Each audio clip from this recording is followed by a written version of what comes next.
நம்ம இறந்து போனதுக்கு அப்புறம் நமக்கு மறுஜென்மம் கிடைக்குமா அப்படின்னு கேட்டா இதெல்லாம் ஒரு கற்பனை கதை அப்படின்னு சொல்லி கடந்து போயிடுவோம். நிஜ லைஃப்லயே மறுஜென்மங்கிற ஒண்ணு நடந்திருக்கா? 1988 டில்லி ஆக்ராவை சேர்ந்த சுரேஷ் வர்மாங்கிற ஒரு பணக்காரர் ஒருத்தர் அடையாளம் தெரியாத மர்ம நபர்களால துப்பாக்கியால சுட்டுக் கொல்லப்படுறாரு. அதே டைம் பக்கத்து கிராமத்துல டிட்டுங்கிற ஒரு குழந்தையும் பிறக்குது.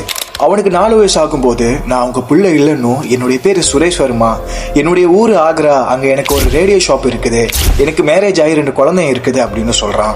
இதை இவன் ஒவ்வொரு நாளும் சொல்லிக்கிட்டு இருந்திருக்கிறான். அந்த பையனுடைய அம்மா அப்பா ஆக்ராக்கு போய் பார்க்கும்போது அங்க ஒரு ரேடியோ ஷாப் இருந்திருக்கு, அதுக்குள்ள ஒரு கேர்ளும் இருந்திருக்கிறாங்க. அந்த கேர்ள் சொல்றாங்க தன்னுடைய கணவர் தான் சுரேஷ் வர்மா அப்படின்னு.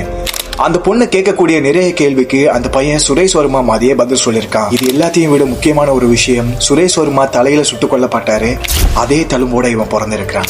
நம்ம கற்பனைன்னு நினைச்சிட்டு இருக்கிற நிறைய விஷயம் நிஜ லைஃப்லயும் நடந்திருக்கு.